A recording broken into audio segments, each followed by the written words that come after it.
დილამშვიდობისა ეთერშია ქრონიკა 11-ზე მე ვარ ლამ ციკლაური ვარ გამოშვებაში თქვენ ნახავთ. პარლამენტში ამერიკული ფარასასლი დაინიცირდება შეფასებები ქრონიკაში 11-ზე.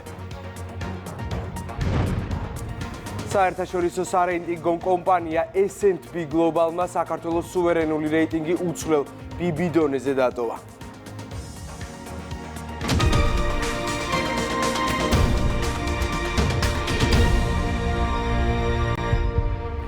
ფარას მიღების აუცილებლობაზე საუბრობენ მმართველ გუნდში სახელმწიფო პარტიაში აცხადებენ, რომ ამერიკის შეერთებულ შტატებში მოქმედი კანონის ანალოგის ქართულ რეალობაში დანერგვა გააძლიერებს ქვეყნის სუვერენიტეტსა და დაამკვიდრებს გამჭვირვალობის მაღალ სტანდარტს. კანონის მიღების მთავარი მიზანი კი ქვეყნის ინტერესების დაცვაა. ჩვენმა საზოგადოებამ ამ ყოველდღიური სკანდალებით ფაქტობრივად, რომელიც USA-ს უკავშირდება, აღმოაჩინა, რომ თურმე გამართლა რეალურად ჩვენი მოლოდინები და ჩვენი ეჭვები, რომ თურმე დაფინანსება ძალიან დიდი ნაწილი დაფინანსების იხარჯებოდა საქართველოში სხვადასხვა ტიპის პოლიტიკურ პროცესებში, პოლიტიკური პროცესების პოლარიზაციაში და რადიკალიზაციაში. ჩვენ სრულიად ახალი წარმოუდგენელი გამოწვევების წინაშე დავდექით, აღმოვაჩინეთ, რომ საქართველოს საზოგადოება ძალიან დიდი მოწყვლადია მსგავსი ტიპის გამოწვევების წინაშე და ჩვენ ამის გამო უნდა გადავდგათ ისეთი ნაბიჯები, რომელიც კიდევ უფრო განამტკიცებს სახელმწიფო ინსტიტუტებს, ჩავთვალეთ საჭიროდ, რომ აუცილებელია ამერიკული ფარას კანონმდებლობის დანერგვა საქართველოში და ამერიკული გამოცდილების, საუკეთესო გამოცდილების გაზიარება და ამ მხრივ აი ამ ტიპის გამოწვევებთან უფრო ეფექტიანი ბრძოლა. იმისათვის, რომ საქართველოს და ქართულ საზოგადოებას ჩვენს მომავალს საფრთხე არ შეექმნას და უზრუნველყოფილი იყოს გამჭვირვალობა და არა მხოლოდ გამჭვირვალობა უცხოური გავლენებისა და თანხებისა ჩვენს ქვეყანაში, აუცილებელია რომ ზუსტად იგივენაირი კანონმდებლობა გქონდეს, როგორც არის ამერიკის შეერთებულ შტატებში და როგორც ამერიკელ ხალხს აქვს უფლება რომ დაიცვა საკუთარი თავი, ანალოგიურად ქართულ ხალხსაც აქვს იგივე რეგულაციები გამოყენებული იქნეს ქართული საზოგადოების დასაცავად. შესაბამისად, საქართველოში მიღებული იქნება ის კანონი, რომელიც მოქმედებს ამერიკის შეერთებულ შტატებში, მისი ზუსტი ასლი და თარგმანი და შესაძლებლობა გაჩნდება, რომ ჩვენც მათ შორის, როგორც ამერიკელ ხალხს, გქონდეს ჩვენს ქვეყანაში უსაფრთხოება, გამჭვირვალობა და ჩვენს ქვეყანაში ჩაურევლობა უზრუნველყოფილი. აჩვენების შემდგომ განვითარებულა მოვლენება კიდევ ერთხელ დაადასტურა, რომ ჩვენს ქვეყანაში არსებობს რისკი გარეშე ჩარევების, ამიტომ ჩვენ მივიღებთ იმ კანონმდებლობას, რომელიც ყველაზე კარგად იცავს სახელმწიფოს გარეშე ჩარევებისგან და ეს არის სწორედ ამერიკული ფარა, რომელიც ყველაზე კარგად პასუხობს ამ გამოწვევებს. ჩვენ არ ვაპირებთ რაიმე ცვლილებები შევიტანოთ ამ კანონში, ერთ-ერთი ის რედაქცია, რომელიც ახლა მოქმედებს ამერიკაში, იქნება მიღებული და ვფიქრობთ, ეს მიცემს დამატებით მექანიზმებს სახელმწიფოს, რომ დავიცვათ ნებისმიერი სახის გარეშე ჩარევებისგან, ეს იქნება ფინანსური, პოლიტიკური, სხვადასხვა მექანიზმები, ამის საჭიროება, როგორც გითხარით, დადგა იმ გამოწვევების საპასუხოდ, რომელიც აქვს ჩვენს ქვეყანას. საერთაშორისო სარეიტინგო კომპანია S&P Global-მა საქართველოს სუვერენული რეიტინგი უცვლელ BB დონეზე დატოვა. პერსპექტივა კი კვლავ სტაბილურად შეაფასა. სარეიტინგო სააგენტოს მიერ გამოქვეყნებულ ანგარიშში აღნიშნულია, რომ საქართველოს გააჩნია რეგიონის ქვეყნებთან შედარებით უფრო ძლიერი ფისკალური და მონეტარული პოლიტიკის ჩარჩო, ამასთან რეიტინგის სტაბილურობას ეხმარება მთავრობის ვალის ზომიერი სიდიდე, მოქნილი გაცვლითი კურსის რეჟიმი. საქართველოს ფისკალური და მონეტარული პოლიტიკის ჩარჩო კვლავ შედარებით გონივრულად არის მიჩნეული, განსაკუთრებით კი რეგიონის ქვეყნებთან მიმართებით. საქართველოს დაუდასტურდა საკრედიტო რეიტინგი BB-ის დონეზე, 2-ის დონეზე, პერსპექტივის სტაბილური და ძალიან მნიშვნელოვანია. საქართველოს აქვს მაღალი ეკონომიკური და აქვს სწორი ეკონომიკური პოლიტიკა, რაც საბოლოო ჯამში განაპირობებს 2025 წელსაც ფინანსურ სტაბილურობას და ეკონომიკური ზრდის მაღალი ტემპების შენარჩუნებას. სარეიტინგო სააგენტოს შეფასებით საქართველოში გატარებული მონეტარული და ფისკალური პოლიტიკა ეფექტური და გონივრულია. S&P-ის მიერ გამოქვეყნებულ მიმოხილვაში ხაზგასმით არის აღნიშნული ის, რომ საბანკო სექტორი სტაბილურია. გარდა ამისა, S&P-ის შეფასებით საქართველოში არსებული საბანკო მარეგულირებელი ნორმები არის შესაბამისობაში საერთაშორისო სტანდარტებთან და საბანკო სისტემა გამოირჩევა მყარი კორპორატიული მმართველობით და მაღალი დონის გამჭვირვალობით.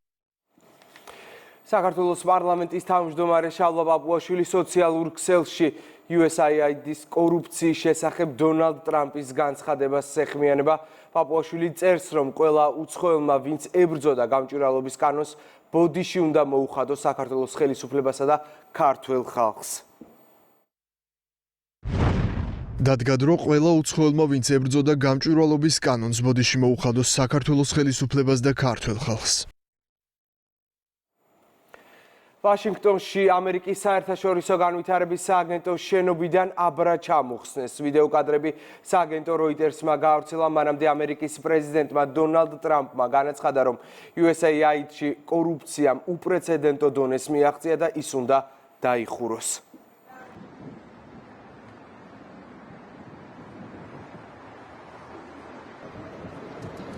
დონალდ ტრამპის ადმინისტრაციაში მთავრობის ეფექტურობის დეპარტამენტის ხელმძღვანელი ილონ მასკი სოციალურ ქსელში ამერიკის საერთაშორისო განვითარების სააგენტოს შესახებ მორიგ პოსტს აზიარებს, სადაც ნათქვამია, რომ ბაიდენი USAID-ის $1 მილიარდი დაბლოკვით ემუქრებოდა თუ უკრაინა იმ პროკურორს არ დაითხოვდა, რომელიც მისი ვაჟის კომპანიასთან დაკავშირებულ საქმეს იძიებდა. ამავე ინფორმაციით, ვიქტორია ნულანდი უკრაინაში მაიდნის მოვლენებს USAID-ის ფულით აფინანსებდა.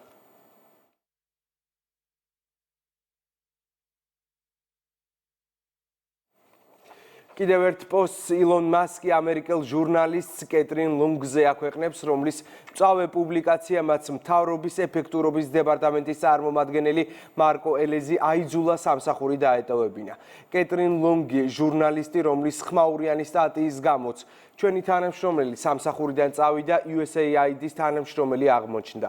თუ ეს ინტერესთა კონფლიქტი არ არის, წერს მასკი და ჟურნალისტის დოსიეს აქვეყნებს, საიდანაც ირკვევა, რომ ლონგი ცენტრალურ აზიაში USAID-ის პროექტებს ხელმძღვანელობდა.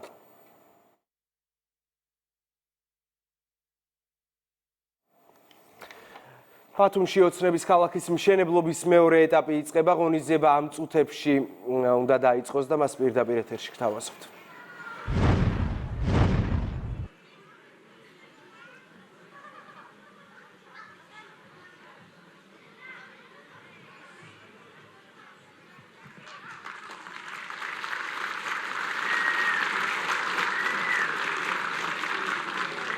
მოგესალმებით, ძვირფასო სტუმრებო, მივესალმები საქართველოს პრემიერ-მინისტრს ბატონ ირაკლი კობახიძეს, მივესალმები მთავრობის წევრებს და მინდა ვთხოვო ბატონ პრემიერ-მინისტრს.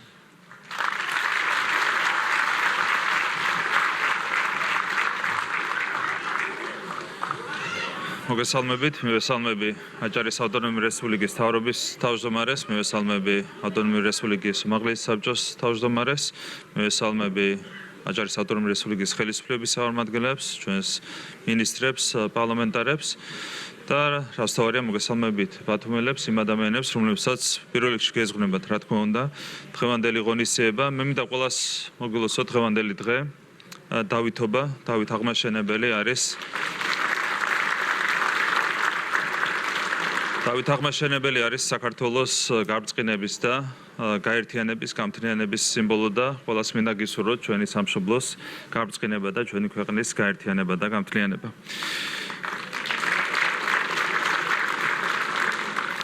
დღეს გვაქვს მნიშვნელოვანი დღე, მე ვიტყოდი ეს არის ერთგვარი ისტორიული დღე. დღეს იწყება ოცნების ქალაქის მშენებლობის მეორე ეტაპი. ეს პროექტი არის ჩვენი სოციალური პოლიტიკის ერთ-ერთი გამორჩეული მიღწევა, რომელიც ადასტურებს რეალურად, რომ ხელისუფლების ერთ-ერთი უმთავრესი პრიორიტეტი არის მოქალაქეებზე ზრუნვა, ადამიანებზე ზრუნვა. ოცნების ქალაქი არის უპრეცედენტო სოციალური პროექტი, რომელიც მიზნად ისახავს სათანადო ცხოვრების პირობების შექმნას ჩვენი თანამოქალაქეებისთვის, იმ ადამიანებისთვის, რომლებსაც წლების განმავლობაში მძიმე პირობებში უწევდათ და სამწუხაროდ დღემდე უწევთ ცხოვრება. როგორც მოგეხსენება, წარმატებით დასრულდა ამ პროექტის პირველი ეტაპი. აშენდა 12 სართულიანი კორპუსი, სადაც უკვე 582 ჩვენი თანამოქალაქე დაბინავდა. 800-მდე ბავშვს მიეცა იმის შესაძლებლობა, რომ გაიზარდოს ჯანსაღ და კომფორტულ გარემოში. და დღეს ვიწყებთ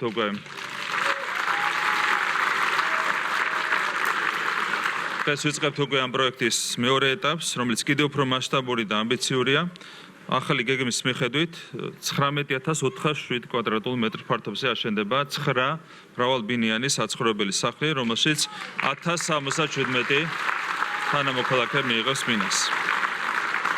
ახალი ბინები იქნება სრულად აღჭურვილი, გასმომარაგება, წყალმომარაგება, წყალარინება, ყველა საჭირო მომსახურება იქნება უზრუნველყოფილი და ეს არ არის მხოლოდ საცხოვრებელი კორპუსები, როგორც უკვე აღნიშნა, ჩვენს თანამოქალაქეებს სჭირდებათ სრულფასოვანი საცხოვრებელი გარემო და ამ პროექტის განხორციელება სწორედ ამ გარემოს შექმნასთან არის დაკავშირებული. ამიტომ ახალ ეტაპზე ასევე იგეგმება სკოლის, საბავშვო ბაღის, რეკრეაციული ზონების და სხვა ინფრასტრუქტურის მშენებლობა, რომლითაც თქვენი სარგებლებს ჩვენი თანამოქალაქეები ისარგებლებენ. ზოგადად, რა თქმა უნდა, ეს პროექტი ასევე ბათუმის განვითარებაში შეიტანს ძალიან მნიშვნელოვან წვლილს, გაჩნდება ახალი საცხოვრებელი ფართები, სკოლა, ბაღი, სხვა ობიექტები, ეს ყველაფერი ხელშეუწყობს ქალაქის ინფრასტრუქტურის გაუმჯობესებას და რა თქმა უნდა, საბოლოო ჯამში ეს ყველაფერი ხელშეუწყობს ქალაქის ეკონომიკის განვითარებას, ახალი სამუშაო ადგილების შექმნას. ამ თვალსაზრისითაც არის, რა თქმა უნდა, ეს პროექტი მნიშვნელოვანი. მე მინდა ვისარგებლო შემთხვევით და კიდევ ერთხელ მადლობა გადავუხადო ყველა იმ ადამიანს, რომელიც იყო ჩართული პროექტის პირველი ფაზის წარმატებით განხორციელებაში, პროექტის ავტორებს მადლობა, არქიტექტორებს, რომელთა პროფესიონალიზმი აისახა, რა თქმა უნდა, ამ პროექტის წარმატებაში, ასევე მადლობა მშენებლებს, ინჟინრებს, ტექნიკურ პერსონალს, ყველას, ვინც არ დაიშურა საკუთარი ძალისხმევა იმისათვის, რომ პროექტის პირველი ფაზა წარმატებით ასრულებულიყო, რა თქმა უნდა, განსაკუთრებული მადლობა კიდევ ერთხელ აჭარის ავტონომიური რესპუბლიკის ხელისუფლებას და დარწმუნებული ვარ, რომ პროექტის მეორე ფაზა ასეთივე წარმატებით განხორციელდება. ყველას მინდა მოგილოცოთ დღევანდელი დღე 2028 წელს დასრულდება პროექტის მეორე ფაზა და ყველას წინასწარ გილოცავთ ამ მნიშვნელოვანი საქმის დაწყებას. დიდი მადლობა.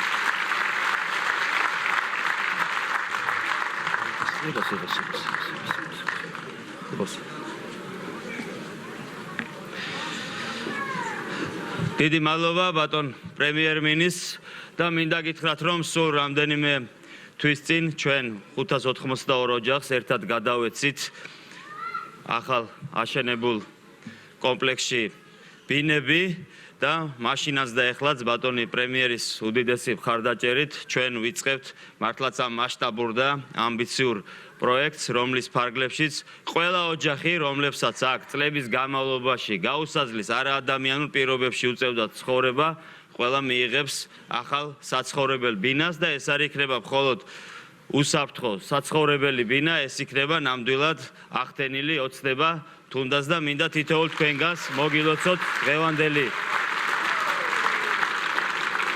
დღევანდელი დღე გიყურებთ და ძალიან კარგად მახსოვს პირველი ჩვენი შეხვედრა, ის პირობები, სადაც თქვენ წლების განმავლობაში გიწევდათ ცხოვრება, ნამდვილად გაუსაძლისი, არაადამიანური იყო ეს პირობები და რა თქმა უნდა ის ქოხები ძალიან მალე უკვე წარსულში დარჩება იმ წარსულში და ეს ქოხები იქნება სახე იმ ხელისუფლების, რომლებმაც თქვენ გაიძულათ აქ მოსულიყავით, არ ქონდა თქვენ საცხოვრებელი სახლი, არც ქირა და შესაბამისად 2012 წლის ხელისუფლების ცვლილების შემდეგ რეალობა გახდა, რომ თქვენი ოცნებები ახდენილიყო. პროექტს როცა ვიწყებდით, აქ ცხოვრობდა 1000 ბავშვი, დღეს უკვე 2000-ზე მეტი ბავშვი ელოდება ახალ საცხოვრებელ სახლს და მინდა თითოეულ ამ პატარას მიულოცოთ დღევანდელი დღე და რა თქმა უნდა ყველას გისურვოთ ბედნიერი ცხოვრება. ჩვენ აუცილებლად შევძლებთ, რომ ძალიან მალე, როგორც პრემიერმა განაცხადა, 2028 წელს დასრულდეს ეს პროექტი და 1077 ოჯახი მიიღებს ახალ უსაფრთხო სახლს, საცხოვრებელს და ყველას მინდა გისურვოთ ბედნიერი ცხოვრება. დიდი მადლობა.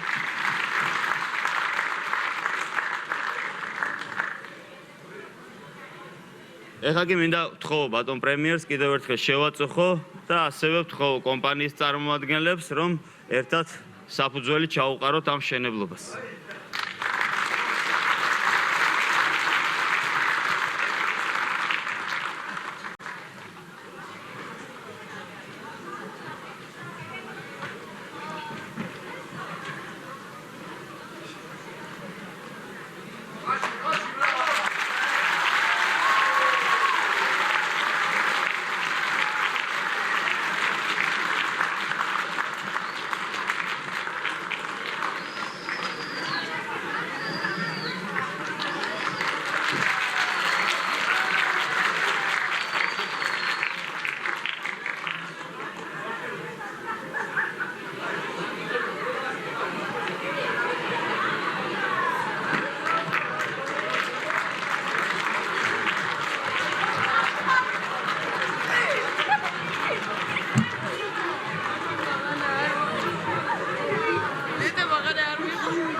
ბათუმში ოცნების ქალაქის მშენებლობის მეორე ეტაპი იწყება. ღონისძიებას პირდაპირ ეთერში ადევნებდით თვალს, ჩვენ განვაგრძობთ გამოშვებას. პარლამენტის თავმჯდომარე შალვა პაპუაშვილი ქართულ საზოგადოებას დავით აღმაშენებლის ხსენების დღეს სულოცავს, როგორც პარლამენტის თავმჯდომარე აღნიშნავს, წმინდა მეფე დავითი არის სიმბოლო, გამარჯვებული, დამოუკიდებელი და ძლიერი საქართველოსი. გილოცავთ დავით აღმაშენებლის ხსენების დღეს. წმინდა მეფე დავითი არის სიმბოლო, გამარჯვებული, დამოუკიდებელი და ძლიერი საქართველოსი. მისი ცხოვრება არის მაგალითი და შთამომავლობისთვის დატოვებული ისტორია თუ როგორ შეძლო 16 წლის ბიჭმა საკუთარი თავის სამშობლოსთვის სრული მიძღვნით, გაჩანაგებული, დანაწევრებული და დაპყრობილი ქვეყნის ფეხზე დაყენება, გამთლიანება და ყველა ხილული თუ უხილავი მტრის დამარცხება. დავით აღმაშენებელმა ყველაზე მკაფიოდ და წარმატებით განსაზღვრა ქვეყანა როგორც მონარქისა და ეკლესიის ერთობა გამთლიანებული ერით, მრავალფეროვანი სამეზობლო ურთიერთობებითა და ქრისტიანულ იდენტობაზე აგებული პოლიტიკით. საქართველოს ყველა თაობას ნებისმიერ დროსა და ადგილას გააჩნია პასუხისმგებლობა არა მხოლოდ აწყოსა და მომავლის, არამედ ისტორიისა და წინაპართა წინაშეც. გილოცავთ ჩვენი წმინდა მეფის დავით მეოთხე აღმაშენებლის ხსენების დღეს. სტუდიო არტ გალერეაში მხატვარ როლანდ დუმბაძის ნამუშევრების გამოფენა გაიხსნა. გამოფენაზე წარმოდგენილია 2008 წლიდან დღემდე შექმნილი 40-მდე ნამუშევარი, როგორც მხატვრის პირადი, ისე კერძო კოლექციებიდან. როლანდ დუმბაძე ძალიან მაღალ დონეზე წარმოაჩენს ხოლმე თანამედროვე ქართულ სახვით ხელოვნებას. ყოველთვის გამოირჩევა მისი ნამუშევრები, ხედავთ რომ ჟანრობრივად არის უაღრესად საინტერესო ხელოვანი. სასიამოვნოა ის ფაქტი, რომ დღევანდელი პერსონალური გამოფენას ამაზე მეტყველებს წარმატებას უსურვებ მას. მომავალ შემოქმედებით საქმიანობაში 40-მდე ნამუშევარია, მეორე სართულზეც არის და თემატიკა არის აქ, რომ იქ სადაც სიყვარულია. მართალია თემები განსხვავდება, სიუჟეტი ყველაფერი, მაგრამ ეს თავარი რაც არის იქ სადაც სიყვარულია, აი სიყვარულის თემა მაინც ყველა ნამუშევარშია. ასეთი იყო ახალი ამბები 11-ზე, ყველა სიახლე შეგიძლიათ გაეცნოთ იმედი news.rtl-ზე. ქრონიკა პირდაპირ ეთერში ზუსტად 2-ზე დაბრუნდება. დროებით.